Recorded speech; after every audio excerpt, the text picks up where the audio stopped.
वक्त की बड़ी खबर ईरान इजराइल युद्ध से जुड़ी हुई आ रही है। ईरान ने अमेरिकी हमले का बदला ले लिया है और बड़ा हमला अमेरिका पर कर दिया है। मिडिल ईस्ट में अमेरिका के कई मिलिट्री बेस पर ईरान ने हमला किया। कतर के अल अदीद एयरबेस पर 10 मिसाइलों से हमला किया गया है। इराक में भी अमेरिकी ठिकानों पर ईरान ने मिसाइलें दागी हैं। सीरिया में अमेरिका के सैन्य ठिकानों पर ईरान ने हमला किया है। इस वक्त की बड़ी खबर सामने आ रही है। ईरान के हमलों के बाद पश्चिम एशिया में तनाव बढ़ गया है। ईरानी सेना ने सटीक ड्रोन या मिसाइल हमले किए हैं। एक दिन पहले सीरिया के हसाका में अमेरिकी बेस पर हमला हुआ था और ये बड़ी खबर हम आपको बता रहे हैं। नमस्कार, आप देख रहे हैं एनएमएफ न्यूज, मैं आपके साथ शबनम।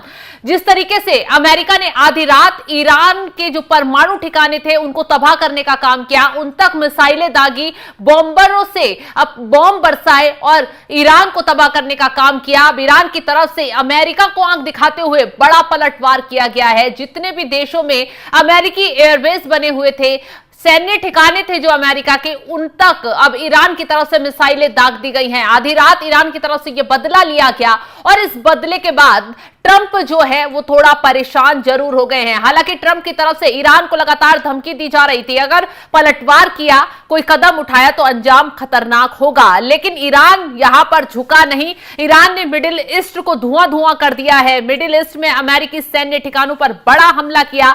ईरान ने कतर में अमेरिका के अल अदीद एयरबेस और इराक के अल असद एयरबेस पर कई मिसाइलें दागी है। दावा किया है कि ईरानी सेना ने बहरीन में भी अमेरिकी सैन्य ठिकानों को निशाना बनाया है।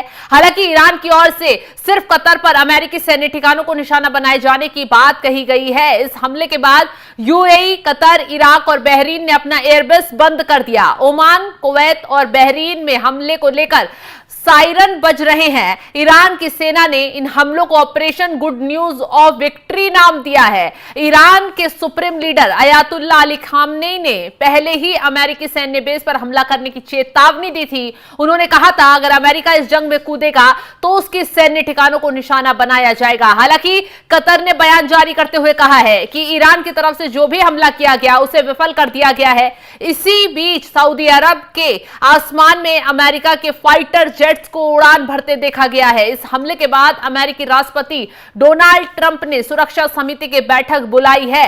ईरान ने अमेरिकी प्रशासन को पहली बदला लेने की चेतावनी दे दी थी, जिसे लेकर अमेरिका पहले से तैयार था।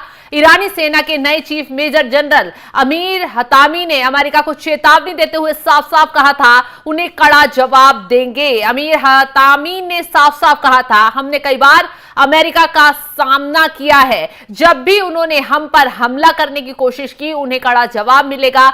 हमारे कई सैनिक शहीद हुए हैं लेकिन हम पूरी ताकत और साहस के साथ लड़ेंगे। कतर में अमेरिकी सैन्य बेस पर हमला होने के बाद अमेरिकी राजदूत की तरफ से एडवाइजरी जारी कर दी गई है। भारतीय दूतावास ने वहां पर रह रहे भारतीय समुदाय से सतर्क रहने और घर में बंद रहने का आह्वान यहां पर किया है। भारतीय दूतावास ने कहा है कि स्थानीय समाचार निर्देशों और मार्गदर्शन का पालन करें, हमारे सोशल मीडिया चैनलों के माध्यम से भी अपडेट लेते रहें। वहीं सीरिया में ईरान ने अमेरिकी आर्मी बेस पर हमला किया है। सीरिया के पश्चिमी हसाका प्रांत के कई इलाके में अमेरिकी सैन्य अड्डे को निशाना बनाया गया है। ईरान ने यह हमला मोटार से किया, जिसके बाद आर्मी बेस के एंट्री गेट पर कड़ी सुरक्षा तैनात कर दी गई है। ईरान की ओर से किए गए हमले के बाद पूरी दुनिया की नजर अमेरिका के अगले कदम पर टिक गई है कि अमेरिका क्या कदम उठाता है। व्हाइट हाउस में सैन्य अधिकारियों के साथ बैठक ट्रंप कर रहे हैं। ईरान पर हमले के बाद ट्रंप चेतावनी तो पहले ही दे चुके थे कि अब या तो शांति होगी या त्रासदी। ट्रंप ने कहा था अभी कई टारगेट बचे हैं, अगर शांति जल्दी नहीं होती है तो हम और अधिक सटीक निशानों के साथ अन्य लक्ष्यों पर हमला करेंगे। तो ईरान की तरफ से ट्रंप से सीधा यहां पर टकराव शुरू कर दिया गया है, क्योंकि अमेरिका ने जिस तरीके से ताबड़तोड़ आधी रात वार किया, ईरान भी पलटवार करने से पीछे नहीं हटा।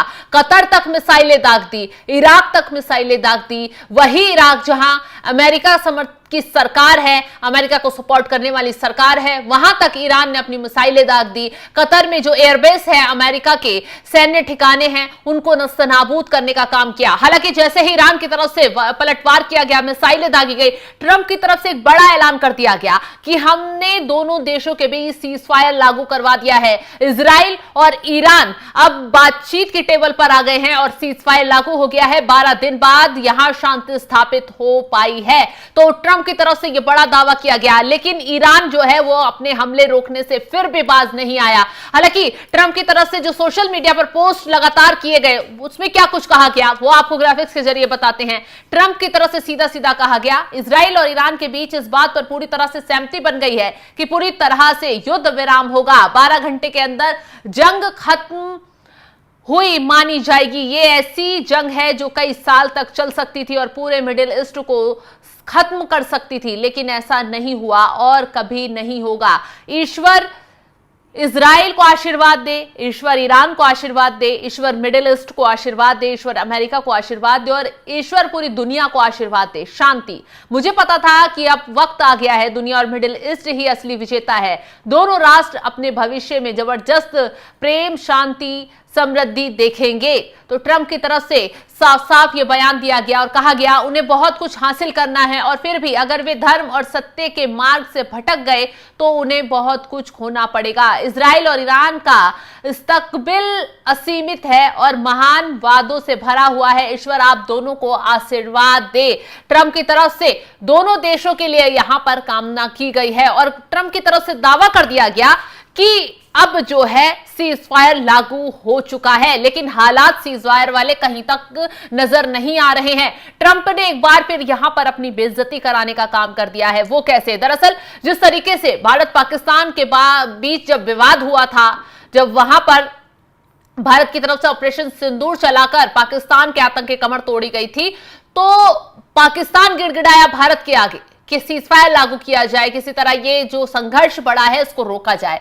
दोनों देशों की डीजीएमओ स्तर की बातचीत हुई और शांति स्थापित हो पाई, लेकिन ट्रंप ने बीच में चौधरी बनते हुए कहना शुरू कर दिया कि मेरी वजह से सीजफायर लागू हुआ है। अब ऐसा ही कुछ ट्रंप ने खेल खेला ईरान इजराइल के गेम में। दोनों देश भिड़ रहे थे, लेकिन ट्रंप बीच में आए और खुद ने ईरान पर मिसाइलें दागकर, बॉम्ब बरसाकर उसके परमाणु ठिकानों को तबाह करने का काम किया। ऐसे में ट्रंप की तरफ से लगातार यह कहा गया कि जो है दोनों देशों के बीच अब जिस तरीके से युद्ध चल रहा है, तबाही मची हुई है, मेरी तरफ से यहां पर मैंने कोशिश की, दोनों देशों के बीच में बातचीत कराई और सीजफायर लागू करवा दिया। हालांकि ईरान की तरफ से ट्रंप के कदम को नकार दिया गया है कि दोनों देशों के बीच में कोई सीजफायर लागू नहीं हुआ है। और सबसे बड़ी बात तो ये बता दें, सीजफायर की बात ट्रंप करते हैं और उसके कुछ देर बाद ही हमले शुरू हो जाते हैं। अब एक बात और जान लीजिए कि ट्रंप के लिए कितना ये जो एयरबेस ईरान ने जिन अमेरिकी सैन्य ठिकानों को निशाना बनाया है कतर के अंदर, वो कितना घातक है।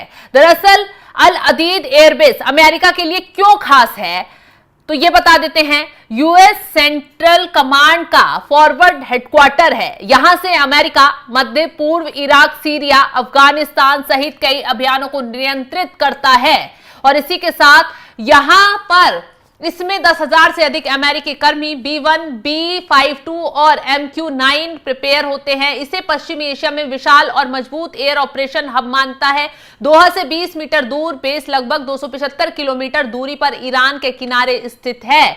इसी के साथ आपको और आगे बता दें, कतर संयुक्त राष्ट्र का मेजर नॉन नाटो एली है और दोनों के बीच रक्षा समझौते हैं। अल अदीद सीधे तौर पर मध्य पूर्व में अमेरिका सैन्य शक्ति का मुख्य केंद्र है और यही वजह है कि ईरान ने इसको निशाना बनाकर अमेरिका को बहुत बड़ी चोट देने का काम किया है। फिलहाल जिस तरीके से ईरान पलटवार कर रहा है और हमले रोकने के लिए तैयार नहीं हो रहा है, अब ट्रंप अगला कदम क्या उठाते हैं इस पर दुनिया भर की नजर टिकी हुई है। फिलहाल इस खबर को लेकर आप क्या सोचते हैं, क्या राय रखते हैं, कमेंट कर अपनी राय जरूर बताएं और तमाम खबरों की अपडेट के लिए आप हमारे साथ जुड़े रहें। नमस्कार।